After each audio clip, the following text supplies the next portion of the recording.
You're listening to an Airwave Media Podcast. Ben Franklin's World is a production of Colonial Williamsburg Innovation Studios.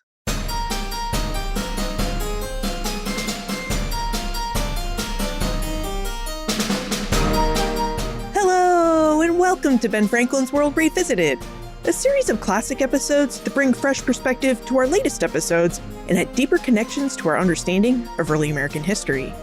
And I'm your host, Liz Covart. What does freedom mean when the deck is stacked against you? To commemorate Black History Month, we're revisiting a story that's too often overlooked, but critical to our understanding of early America. While we often think of early American society in terms of stark contrasts, enslaved or free, wealthy or poor, the reality was far more complex. In this episode, we'll revisit episode 328 from 2022 to uncover the lives of free people of color in early America. These were Black people who were free from enslavement, but who stood in the shadow of slavery, where they carved out lives of resilience and purpose. Now, since we spoke in 2022, Warren Milteer Jr. is now an associate professor of history at George Washington University. Using details from his books, North Carolina's Free People of Color and Beyond Slavery's Shadow, Warren leads us on a journey from the colonial era through the American Revolution and into the pre-Civil War period. Now, during our journey, Warren reveals where free people of color lived and thrived, the surprising opportunities free people of color seized during the American Revolution, and the legal battles they faced just to exist in early American society. This is a story of courage, determination, and what it truly means to fight for a place in the world. I hope you enjoy as we revisit our conversation with Warren and re-explore the complexities and contradictions of freedom in early America.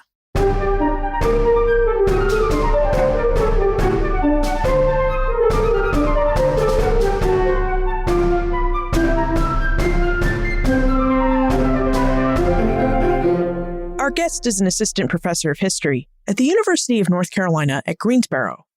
His research expertise is in the early American South, free people of color, race, slavery, and Native America.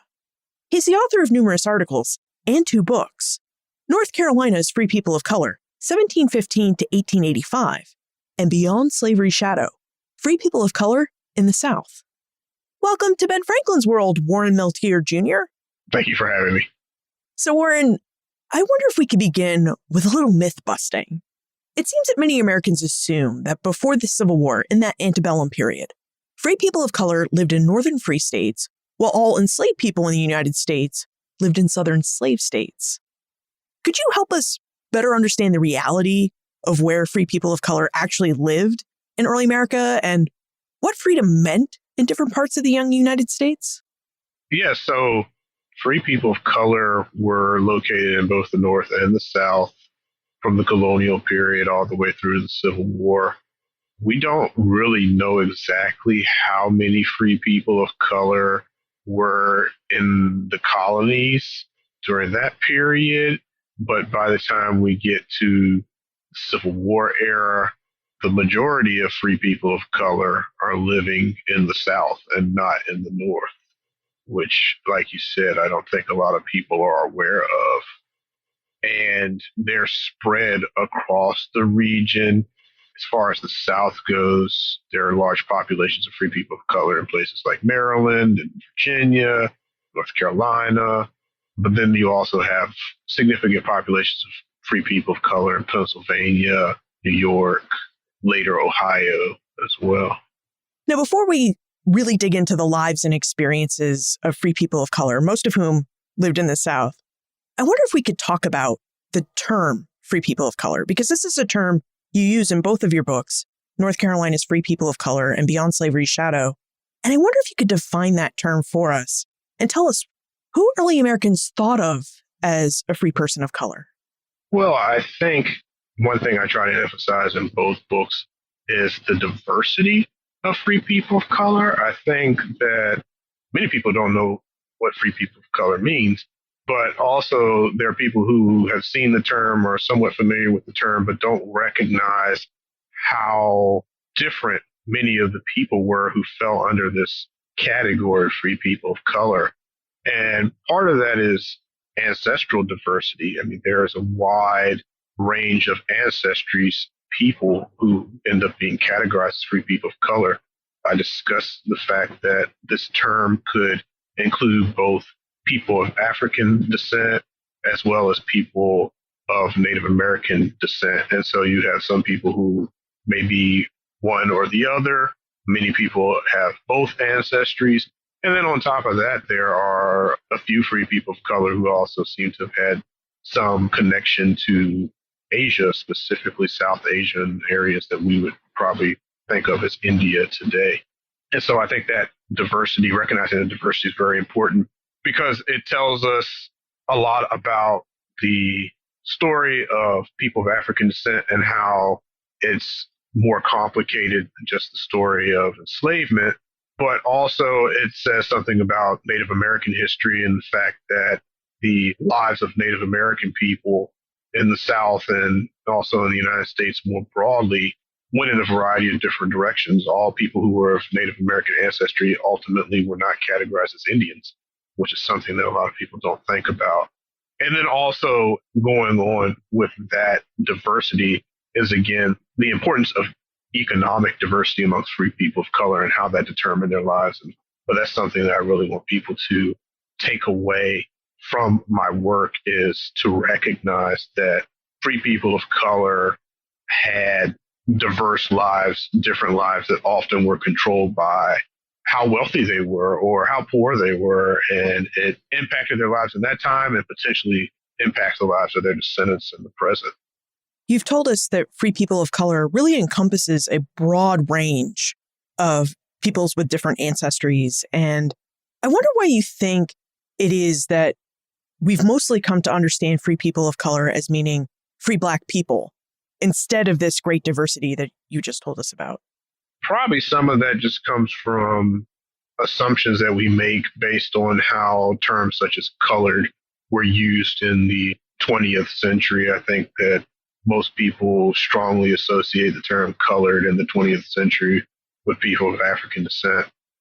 And so we haven't gone back and looked at the way that the term colored was used or people of color was used in that earlier time period. But it's quite obvious from the sources that this term had a much broader meaning than the way that we assume it.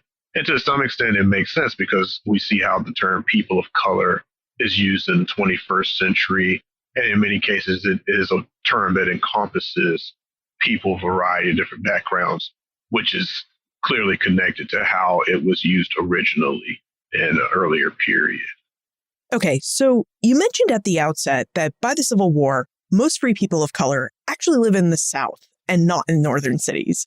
Because, when we think of free people of color, I think many of us immediately picture places like New York City and Philadelphia, where free people of color really formed significant communities. So what was it like for the majority of free people of color to live in and form communities across the southern part of the United States? It really depends on where you're looking. You have populations that are more centralized in some of the cities of the South, such as Charleston, New Orleans, and most importantly, Baltimore, which had the largest population of free people of color as far as the city goes in the South. But many free people of color were living in rural areas of the region as well. And there's some surprising places that pop up on the list of, say, the top 10, top 20, top 50 localities for free people of color in the South. Many rural counties in Maryland had significant populations of free people of color. Delaware, which for the most part is a rural state outside of Wilmington, Virginia as well, you will see those types of patterns. So yeah, free people of color are scattered across the country, scattered across the South. They are doing different types of work depending on where they're living and involved in different types of relationships with their neighbors based on those contexts as well. I'd love for us to get into the specifics of lived experiences in the South, and I wonder if we could begin with the story of King Tony.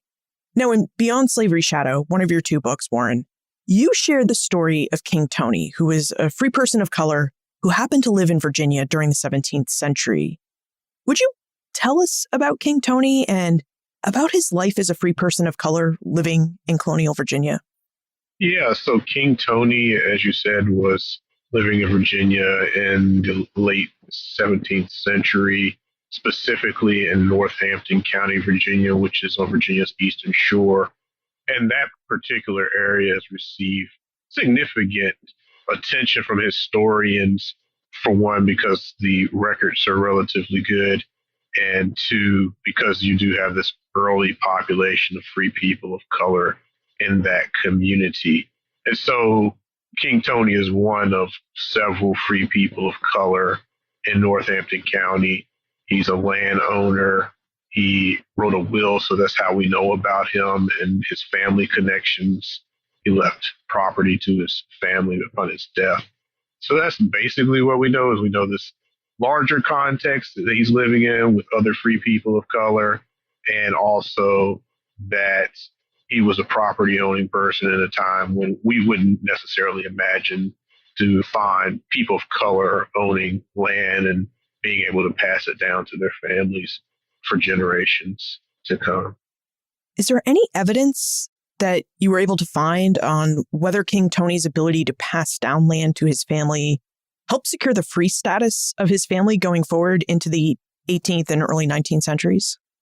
I would say it's possible. I haven't looked very closely into King Tony's descendants and what happened to them specifically. I know that the families that King Tony was connected to did remain in that area for a while, at least some of them. Some historians argue that it was really in the 17th century, the late 17th century, when conceptions of race-based slavery and ideas about how race is what could determine your status in North American society really developed. And I wonder, what was King Tony's life like during this 17th century period where we do start to see a separation and distinction between white people and people of color? I think King Tony was living at a time where, like I think your question somewhat suggests, that the laws that are separating free people of color from white people have not been fully developed.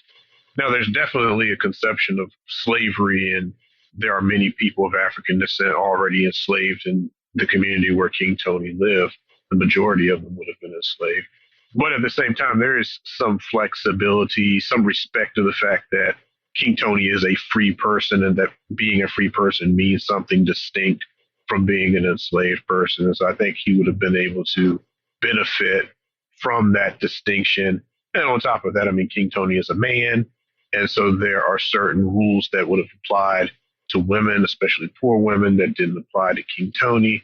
And so that put him in a position where he's not necessarily at the top of the social hierarchy, but he's not at the bottom either. He's not where many people might suspect he would be.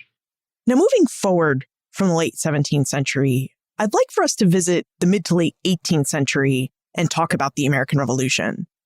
The Revolution was this period that actually created a lot of opportunities for enslaved people to gain their freedom. They achieved their freedom by self-emancipating or running away to British lines. They could achieve their freedom by serving in the British or Revolutionary armies, or they might have gained their freedom in areas of the United States that abolished and started to gradually emancipate enslaved people beginning as early as the 1780s. What we don't often hear about, though, are the opportunities that would have existed for free people of color during the Revolution. So, Warren, could you tell us how the Revolution would have impacted opportunities and life for free people of color? Yeah, so free people of color are connected to both sides of the conflict around the revolution. You have some free people of color in the South who end up serving in local militias on the side of the United States. There are a few free people of color who seem to have gone off with the British, especially those who are in the servant class who don't necessarily see opportunity in the revolution. If, their masters will be free and will have more opportunities, but that doesn't necessarily guarantee anything for them. And that's, I think you could see that free people of color are split. I even find evidence of some free people of color who are drafted into the militias of the United States and run away. So there are a lot of different opinions about what revolution means amongst free people of color from the little bit that we know as far as what they say and what evidence they leave about the revolution and their thoughts. So it sounds like a lot of the choices that would have been available to free people of color were really the choices that any free American was trying to make during this time of the revolution. Like, do they believe in the ideology of the revolutionary or the loyalists? Or maybe what they even want from the post-revolution period? Yeah, and I mean, largely we don't know what they thought.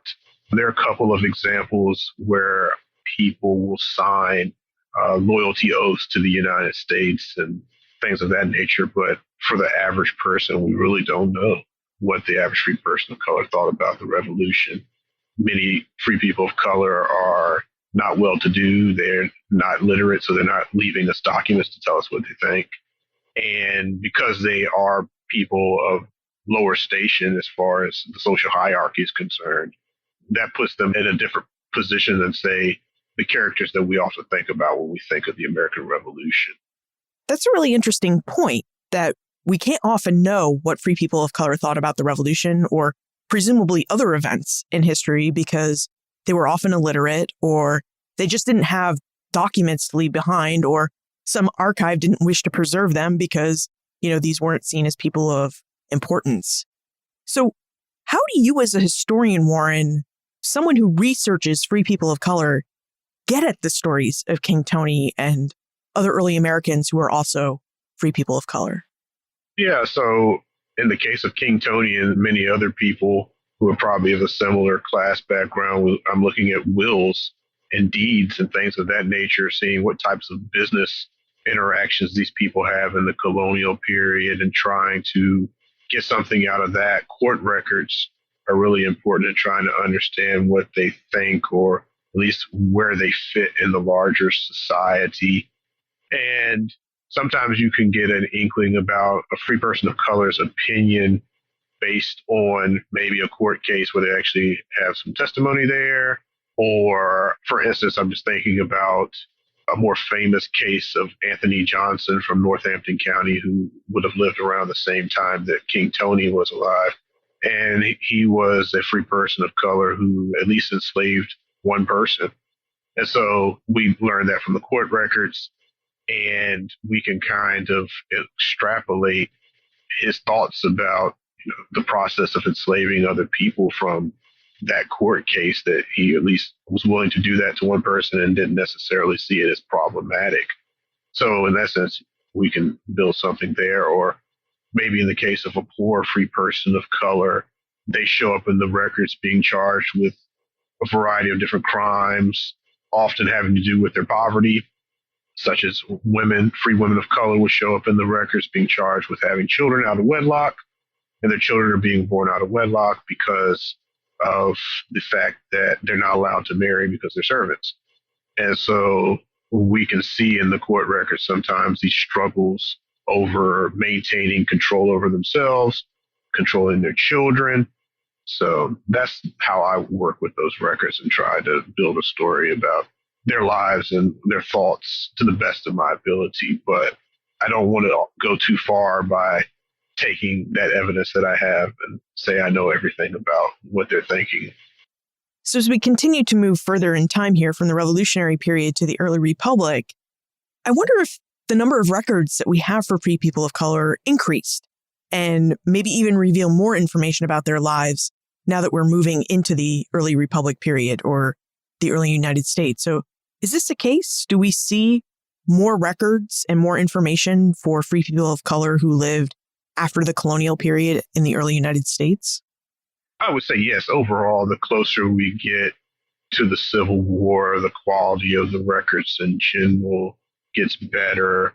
You're more likely to find, say, a letter written by a free person of color in 1850 than you are to find one in 1750.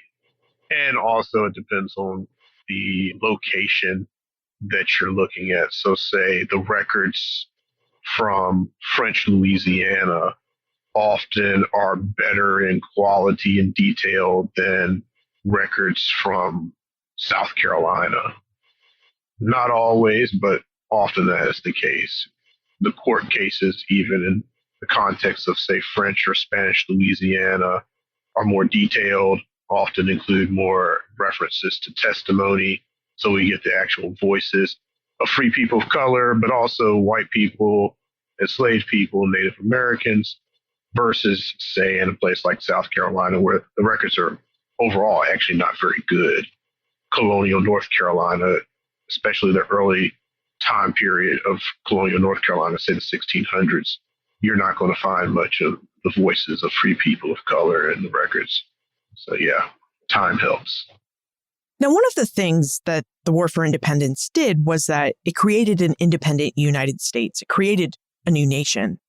Warren, as Americans shifted away from British laws and customs and embraced a more American way of governing, what did this shift mean for the lives and experiences of the United States' free people of color? I think it varies for different free people of color. In a certain sense, we see benefits that come about because of the American Revolution and just the ideas that are floating around in that time about liberty. It gives free people of color something to attach to that they can use to defend themselves, say in a court case or in public debates about their position. They can go back and reference, hey, this is what we've said was going to happen during the American Revolution, and we now need to live as we claim we were going to live. So in that sense, it's beneficial. But then at the same time, I think the revolution is very disruptive, especially when we're thinking about the evolution of American politics that comes about because of the revolution. So you have people trying to figure out, how do we build new political coalitions in the southern states and all around the country. And sadly, I think it's quite clear that bigotry, often targeted specifically at free people of color, is an important part of early American politics and becomes increasingly important as we get towards the Civil War period.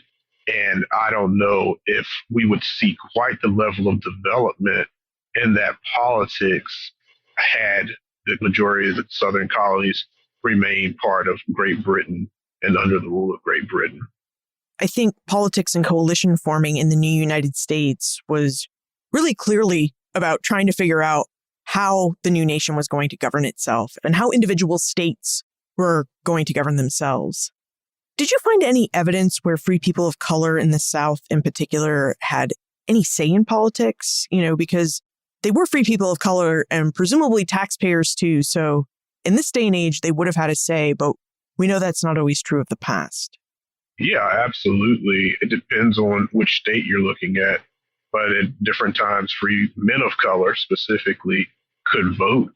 So in places like North Carolina, Maryland for a time, free people of color, free men of color could vote and were active in politics as far as being voters, participating in all the functions that go along with voting in a community. They're serving in militias, which people see as very much connected to politics as well. Some of them actually had rank in the militias as far as they're not just privates in the militia. So they would have had power over white people as well as other people of color. So yeah, definitely free people of color have a voice. Some of them, especially individuals more familiar probably to your audience, such as Benjamin Banneker, was quite outspoken about politics, especially the connection between politics and race in the late 1700s. So yeah. When we talk about slavery, free people of color, and relations between white people and people of color between the periods of the Revolution and the Civil War, we often separate these conversations into two groups, Northern experiences and Southern experiences. But what you just described, that free people of color, particularly men, free men of color could vote in Southern states like Maryland and North Carolina, that may sound to many of us like more of a Northern experience than a Southern experience. And we should note here that not all Northern states did allow free people of color to vote. So Warren, could you tell us more about the regional variations and variations between the states as to the laws and treatment of free people of color? Basically, what we see, especially if we're thinking about the South, is that different forms of discrimination pop up over time, whether it's disfranchising free men of color and taking away their right to vote, or laws requiring the registration of free people of color. They show up in most southern states at some point, but the process in which they show up is very gradual. So if I had to pick a state that seems to be a leader in discrimination, I would have to point to Virginia. Virginia seems to be the place, as far as when we're thinking about laws being created to discriminate against free people of color. Virginia seems to be the place that is creating some of the earliest legislation around discrimination. And then you will see other states follow. One example that I can think of is around the issue of the movement of free people of color from state to state. So Virginia is one of the earliest states to create rules preventing, or they're supposed to prevent, free people of color from other states coming into Virginia's boundaries. So when Virginia passes its law, then other states start following. Its neighboring states use the Virginia example as a reason to therefore prohibit free people of color from coming into their states. Now, the degree to which these laws are enforced, it varies locally. So even within one state, you can see a lot of variation. Some discriminatory laws, say in Virginia, may be enforced in one part of the state and not enforced in another. But yeah, there's this variation based on different states, but also time. So maybe going back to the issue of disfranchisement, free people of color have been disfranchised in Virginia since the colonial period, whereas in North Carolina, which is next door, free men of color lose the right to vote in 1835. So the idea of disfranchisement in North Carolina wasn't new in 1835, and people had actually tried to do it before, but politically they weren't successful until 1835. To go back to your point about the local enforcement of laws, it really seems like you could have had a situation, and perhaps you found a situation like this in your research. It seems like you could have a situation where free people of color were highly valued and respected members of their community. And so when a state like Virginia or North Carolina passes some sort of discriminatory law, I think I can see examples, or imagine examples, I should say, where an individual community might be really hard pressed to actually enforce that discriminatory law on someone that they saw was their friend and neighbor. Do you think this really happened? Did you find cases where this might have happened, where local communities might have actually ignored state laws because, on a personal level, they didn't actually want to discriminate against their neighbors who happened to be a free person of color? Yes, definitely. I think that's playing a role in this situation. And I think you could even add a class element to that question or that way of thinking about the situation of free people of color, because I would say it's less likely for a well-to-do free person of color to face criminal punishment from a locality than, say, a poor free person of color. And some laws are actually designed so that that would be the outcome. So there are penalties that can be assessed against free people of color for a variety of different crimes. And often what happens, especially as we get closer to the Civil War period, is that certain fines will be attached to a crime with the intent of trying to make a poor free person of color be hired out. That's what they would call it. So basically you would temporarily lose your freedom. You would be hired out at auction for a certain amount of years to pay off your debt. And so what the courts would do is they would assess really high fines that the people couldn't pay. And then they would end up being hired out. Whereas if you're a well-to-do free person of color, they're not likely to do that to you anyways. But even if they did, you have the money to pay it off. $50, oh, I can pay that. Whereas for a poor person in that time period, $50 is a lot of money. So we see that kind of stuff. But then there's also another element of this local variation in the ways that discriminatory laws are used by local officials. And that has to do with the larger economy and the desire to maybe get around the law by local officials. And I think that happens, especially when we're thinking about immigration and the movement of people.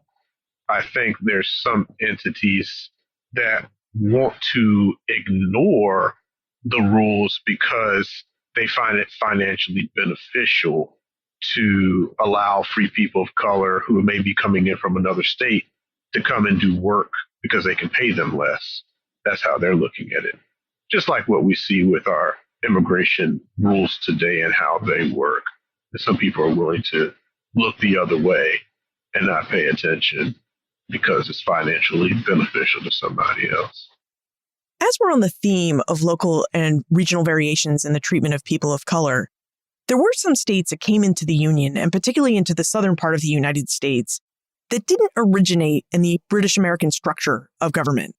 So you mentioned New Orleans and Louisiana a bit earlier, and that's such a great example because Louisiana had Spanish and French origins and therefore had different laws with regards to manumission, race, and slavery. So what kinds of variations did states like Louisiana, Florida, Alabama, or Mississippi have when it came to the treatment and laws for people of color, given that these states all came out of French and Spanish colonial traditions of thinking about race and servitude? So I think, like you said, the manumission rules in the Spanish Empire in particular, which would have affected Florida and Louisiana and parts of some of those other states as well. The variation in those rules created opportunity for larger populations of free people of color to spring up in those areas compared to, say, areas of the Deep South that would have been part of the British Empire immediately before the Revolution. The manumission rules are where you see the major difference, but once those areas become incorporated into the United States, the laws tend to harden pretty quickly as far as attempts to control the lives of free people of color. There's a little bit of flexibility in Louisiana to some extent because there's a large population of free people of color in New Orleans. Some of them are pretty well to do. And so I think because of that, they're able to shield themselves to some extent. But where there's smaller populations of free people of color, I think it becomes more difficult to protect themselves and to create an open environment for free people of color. And I think about Florida when I'm thinking about that. Florida was part of the Spanish Empire, so was Louisiana. But by the time you're getting into the mid 1800s, Florida's not that great of a place for free people of color, especially Florida. If you're thinking about the larger state of Florida, there are little pockets of free people of color sprinkled in places like Pensacola and St. Augustine. But outside of that, the populations of free people of color are very small or non-existent, and they don't have much to work with when it comes to protecting themselves. And actually, there is a important migration of people who leave Florida and go off to places like Mexico and the Caribbean at different times. So what was it like to be a free person of color living in the South in the early United States? It sounds like from our conversation, we would have had different laws that we would have had to contend with and follow, that some of these laws would have restricted our movements and dictated our public behavior. So if we're a free person of color living and working on, say, a farm, because you said most free people of color lived in rural areas of the South, if we're living and working on this southern farm, what would our lives have been like? Again, I emphasize this throughout my book. I think that when we're trying to describe the experiences of free people of color, we have to look at the larger context for each of these individuals because it says a lot about how they would experience life, whether it's in an urban area or in a more rural area. So again, if you're a well-to-do free man of color in a rural part of the South, and you own your own land, have your own business, you can do pretty well. I mean, some of the most successful free people of color in the South live in what I would describe as probably some of the states that a free person of color would be least likely to want to live in, like Mississippi, like certain parts of Louisiana and South Carolina. that's where the well-to-do free people of color are, because they are engaged in using slave labor, like many of their neighbors, to make a living, and they're able to do very well in many cases because they are more focused on making money than they are on worrying about forms of discrimination that may surround them. And sometimes they can even get around that because they have money and people listen to them. They have power that's connected to that. Whereas if you are a poor, free woman of color in that same community, you're potentially suffering all the time. You don't have the same political connections. You don't have the same financial resources as those individuals. And so you don't have the same power in that community over your own life and also the lives of other people. I mean, there's some free men of color who are well to do who rent land to white people, and they use that as a way to create power for themselves in their communities. And a poor free woman of color would not be able to do that. And she also may face other problems related to the laws that, again, control the bodies and the children of poor women. The apprenticeship laws that developed in the colonial period are still in existence in many parts of the South well into the 19th century. And that affects the rights of poor free women of color, but also creates potential long-term damage for their families, because this poverty ends up being inherited. Just like the wealth is inherited, the poverty goes from generation to generation too. Given that we are talking about the South, which has the highest population of enslaved people in the United States and also the highest population of free people of color in the United States, I imagine in this situation that there may have been free people of color who wanted to actually form a relationship with an enslaved person. Perhaps they wanted to marry them or have children with them. How did free people of color navigate this situation where they might have been free, but their love was actually enslaved? Definitely. So you do have free people of color who marry enslaved people. Sometimes these are free people of color were enslaved themselves and were manumitted earlier in life and then ended up marrying somebody enslaved, or maybe they were already married while they were enslaved and that individual became free, but the partner is not free. So they're having to deal with that. And free people of color, again, they navigate these relationships in a variety of different ways. So there's some free people of color, especially men, who are tradespeople who are able to save up enough money to buy their enslaved family members, whether it's a spouse or children, and they basically are able to control their families in some way, whereas you have other free people of color who maybe are unable to do that, and they have to compromise quite a bit. I discuss a couple of examples in my work about free men of color who were married to enslaved women who ended up having to follow these enslaved women in different parts of the South. So say they were based in North Carolina when their relationship began, but then the enslaver of the spouse decides to move to Alabama and take the family of this free person of color with him. And so the free person of color has to tag along and go to Alabama, which is illegal in many cases because they're not supposed to actually move into Alabama. And they're also giving up potentially their citizenship rights or at least their residency rights in North Carolina. And so it creates a lot of trouble for some free people of color, especially those that are poor. Yeah, and I have to imagine that when you're involved in this type of relationship where one person's free and another is enslaved, that you may even question whether you want to have children, because in the United States, slavery followed the line of the mother. So if you're a free man of color and you have children with your enslaved partner, then your children would have been enslaved. Yeah, I think it was a problem for some people. And I think what you will see is that these men who are in these types of relationships, if they do have the money, the first thing they try to do is buy their children as they're being born. And the problem becomes that, sometimes you end up with too many children. You just can't keep up with freeing your kids, or you end up in a situation where your spouse is being enslaved, somebody who's not going to cooperate with you and engage with you. And so I think the maybe larger impact of this is that we actually see a lot of free people of color who will have nothing to do with enslaved people in this type of situation. They will not marry them. They won't associate with them, because ultimately, if you do, there are all these negative, potentially long-term impacts that come along with being engaged in a relationship with an enslaved person. I wonder if we could talk a bit more about the development of laws that would have prevented free people of color from moving about the early United States.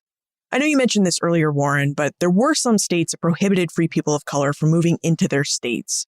And we just discussed that there were free people of color who married enslaved women. And it was therefore possible for their enslaver to take their wife and possibly their children from North Carolina to Alabama. And then that free spouse legally wouldn't have been able to follow them. So could you tell us a bit more about the different laws that were being passed to restrain free people of color from moving about the early United States, and how free people of color navigated these laws? Yeah, usually these laws will say a free person of color can come into this state and conduct business or something like that for, say, 30 days, and then they need to leave. Or on the opposite side, you'll have laws that will say a free person of color who may have been born, let's just say in North Carolina, if that free person of color leaves the state for more than 30 days or more than 60 days, then that person loses residency and then can't come back to the state. These are the kinds of laws that pop up in different parts of the South. And the exact language and time periods change over time. And what we do see is that by the time we get to the Civil War, there is a greater emphasis on making punishments for, say, leaving the state and coming back, or coming into the state illegally, more harsh. So the punishments may not actually be defined in the law early on, but over time they become defined, and it may be, oh, you're going to be hired out for a certain amount of time if you come illegally into the state. Something that's just more harsh, trying to dissuade free people of color from entering states in the first place. That's what we see. Thinking now about the antebellum period, which is that period right before the Civil War, do we still see local communities protecting their well-to-do free people of color or their free men of color by turning a blind eye to some of these really restrictive laws? Yeah, so what you'll see sometimes is petitions coming from local people. They'll be sent to the state assembly requesting an exemption from the law. And often these petitions will say, X free person of color has lived in this community for so many years, because often these laws aren't enforced immediately. They're enforced 20 years later or 7 years later, something like that. And so the petition will say, this person has lived in this community for a long time, has contributed to this community in this way, has a family in this community, et cetera, et cetera. Can you please allow this person to stay? And sometimes those requests are granted and sometimes they're not. As I think about movement, because we are talking about a society that has both free people of color and enslaved people, I'm curious about the dangers that free people of color may have had as they tried to protect their freedom and also move about the United States. So could you tell us about the story of Solomon Northup and how typical or atypical his story was? Solomon Northup was from the North. He was from New York specifically. And during a visit to Washington, D.C., he was kidnapped and illegally enslaved. He was transported through Virginia to New Orleans and sold in New Orleans and enslaved in Louisiana for over a decade. And eventually he is able to recover his freedom because he's able to get a letter out to people in New York, letting them know that he had been kidnapped and was still alive. And somebody came down from New York and recovered him.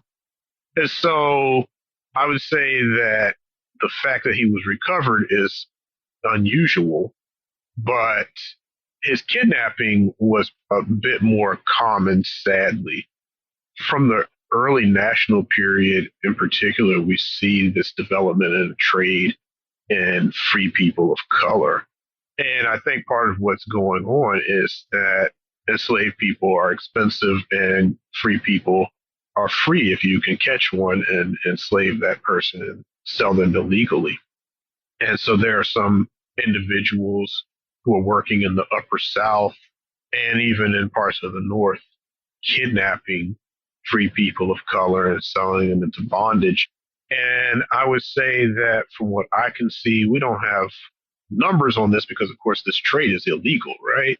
But just glancing through the evidence, it seems that children in particular were targets of this illegal traffic because children often don't know a lot about their own backgrounds. They're relatively easy to kidnap compared to adults. It's very hard to kidnap a grown man just off of the street in a way that it may be easier to kidnap a child. And in the case of Solomon Northup, he actually was drugged in order to kidnap him. So it was a very elaborate plan that took place to kidnap Solomon Northup versus some stories of children are simply cases where a person may offer a job, a piece of candy, something of that nature that doesn't require as much elaborate planning to take these children away. So, yeah, it's definitely a problem throughout the region.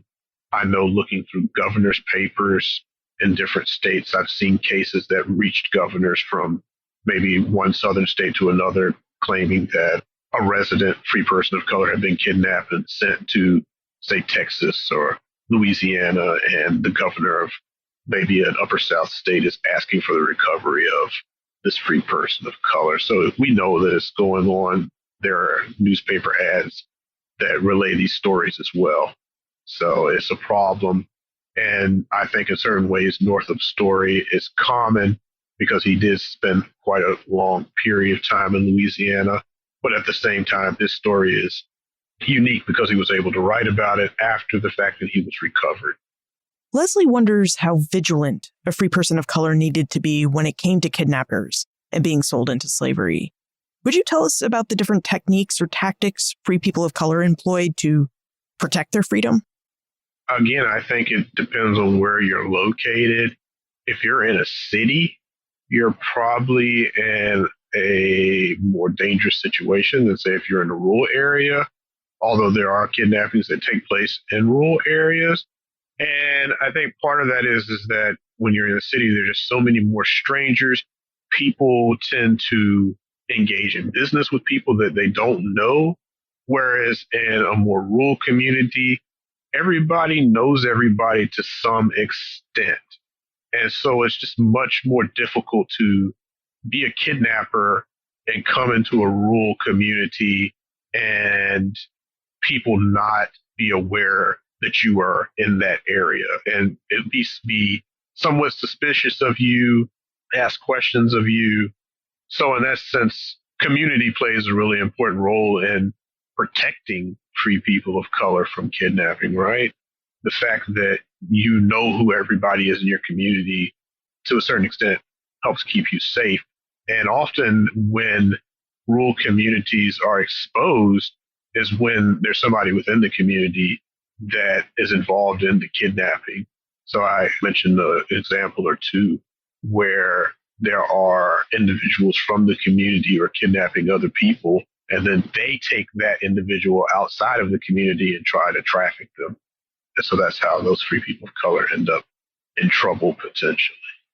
I probably should have asked this a bit earlier, but since we are on the topic of communities, in both of your books, Warren, North Carolina's Free People of Color and Beyond Slavery's Shadow, you note that early American communities really needed free people of color to live in their communities. And I wonder if you would tell us about this need and how free people of color fit within the communities that they lived in. Free people of color, when we're thinking about their role in the economy, are playing a variety of different parts. So you have some free people of color who are doing basically the grunt work of the community. They're common laborers, they're ditch diggers, they're servants, they're doing that type of work. And then you have other free people of color who have been trained in a certain skill or a certain trade, and they're able to have an impact in their community in that way. So, say in the colonial period, we're talking about the local blacksmith, or we're talking about the barrel makers, the wheelwrights, people of that nature who might be free people of color. And then as we get into the 19th century, we see an even larger number of trades that free people of color are involved in. And free people of color are even involved in things like money lending. So there are people who are debtors to free people of color and depend on them for access to cash and things of that nature. So, yeah, free people of color are important to their communities in every different level. And one example that I can think of from my book that might be helpful in explaining the importance of free people of color comes from Virginia. And there's a case where a free man of color is a gunsmith. And apparently he's the only gunsmith in the area for two different counties. And Virginia passes a law basically limiting the access of free people of color to guns. But the gunsmith is a free person of color in this community, and the people are like, we need this guy to stay around, and we need him to keep working on our guns. And apparently, even after Virginia limits the rights of free people of color to hold weapons, he's still in business, because what are the people going to do? They need their guns to hunt, to protect their houses, all of those kind of things. And so they're, again, willing to look the other way because this guy is so essential to their day-to-day lives. That's another great example of states passing laws and locals deciding, no, I don't think we're going to enforce that law, or we're going to enforce it in a very different way. Exactly. Now, when we think of free people of color living in urban communities, we tend to think of the institutions they established. Schools, churches, mutual aid societies, or welfare organizations. You know, those organizations where free people of color in the community would have pulled all their resources together so that they could help members of their community when they hit a rough patch. Did you find this to be the case in rural areas of the South, Warren? Did free people of color who lived in rural areas of the South have similar opportunities to create institutions that would have helped improve and better their lives in their local communities? Yeah, absolutely. We see schools in certain rural parts of the South for free people of color. Often free people of color have to create their own schools because they're excluded from public schools when they do exist. And in many parts of the South, there are no public schools. And so free people of color have to find ways to educate their children on their own. So either create schools or they hire tutors for their kids if they have the financial resources to do so. And there are also churches created by free people of color in some rural parts of the South, especially parts of the Upper South, places like Maryland. You'll find these rural churches. Some areas of Virginia, North Carolina, there are rural churches created by free people of color for their exclusive use. And in these places, they're able to have a little bit more autonomy as far as deciding how the church is going to operate and having political positions within the churches, because that's, I think, the problem for many free people of color and why they decide to create their own institutions is because they're not allowed to have positions of power within churches in which white people are part of the congregation. Yeah, could we talk a bit more about churches? Because when we do talk about communities of free people of color, churches are most often the institution that come up as playing the most important role in these communities. So could you tell us a little bit more about churches and their role in these rural communities of the South? Yeah, well, I think in certain cases, these churches become the base for many of their larger social interactions with one another, thinking especially about places such as Baltimore. The church is not just a religious center, but it also hosts some of the schools. Social organizations come out of the churches, and some of those are specifically church related, but also you see during the temperance movement, temperance organizations coming out of churches. You see social gatherings coming out of churches. Church clubs often do fundraising for different community activities. So the churches, in that sense, are central to the general social operations of free people of color who, again, often are not given the opportunity to interact as equals with their white neighbors. So they have to find spaces for themselves in order to fulfill their needs. Warren, you have researched and written 2 books about the lives and experiences of free people of color in the South. Today we've been talking broadly about North Carolina's free people of color and Beyond Slavery's Shadow. Given all of the different research you've done about these people's lives, is there an aspect of the history of free people of color in the South that you really wished more people knew about? Well, I think I want people to take away from the story of free people of color is that freedom is something that, at least in the U.S. context, exists on a spectrum. It's not a single status, a single experience. Sometimes I think we like to think of freedom as black and white. There's slavery and there's freedom. But we see from the situation of free people of color that freedom can be a lot of different things. It can be the struggles of the poor free person of color struggling to control his or her family and make a living.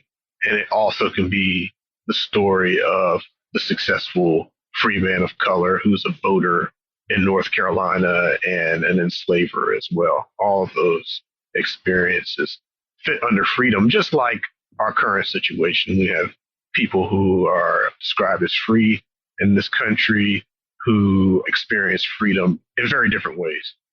Well, let's move into the time warp. This is a fun segment of the show where we ask you a hypothetical history question about what might have happened if something had occurred differently or if someone had acted differently. Now, in his books, Warren notes that in 1791, armed slaves overthrew the French colonial government of Saint-Domingue and established the new independent country of Haiti. In his research, Warren found that white Americans responded to the Haitian Revolution by placing legal restrictions on free people of color at home in the United States.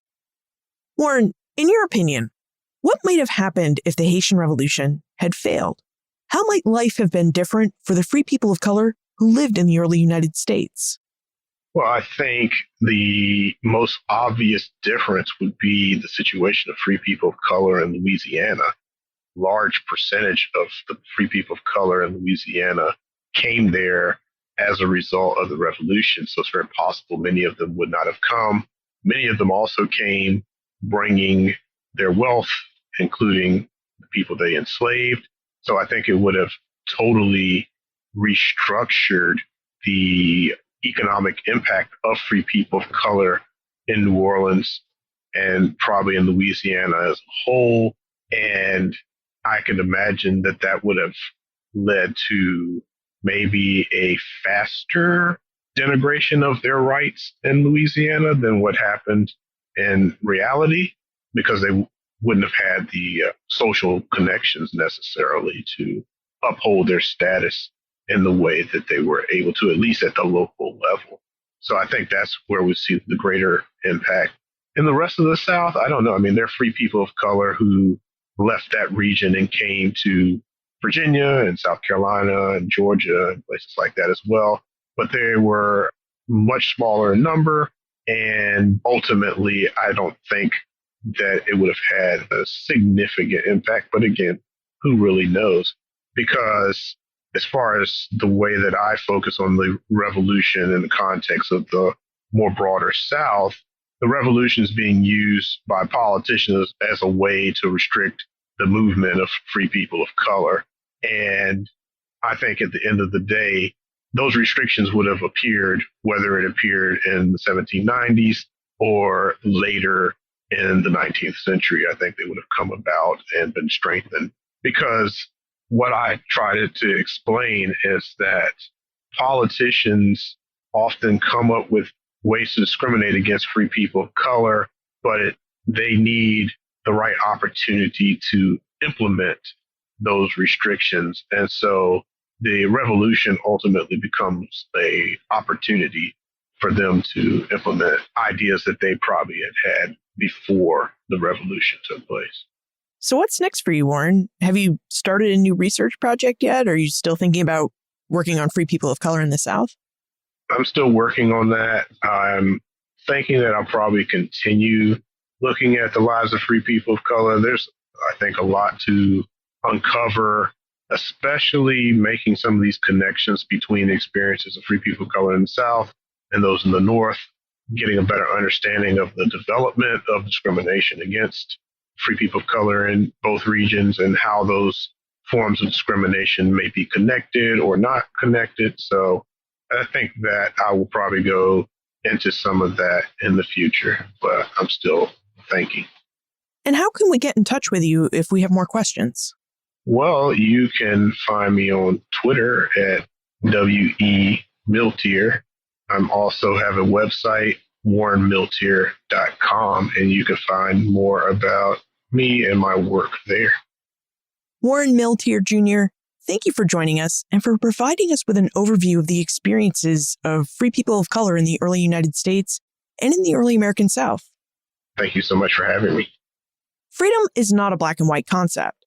It's not a black and white concept today, and it certainly wasn't a straightforward, evenly applied, or inclusive concept in early America. But by taking the time to explore different experiences with freedom throughout the history of the United States, we can better understand how our modern day ideas about freedom and who should be allowed to enjoy the right to speak, act, move, and participate in our democratic process, how those ideas developed. This is why it was great for us to speak with Warren. Warren's research on free people of color between the British colonial period of North American history and the United States' Civil War offers us a window through which we can see the different ways in which freedom exists as a spectrum. Now, where early Americans fell on the spectrum of freedom really depended on many factors.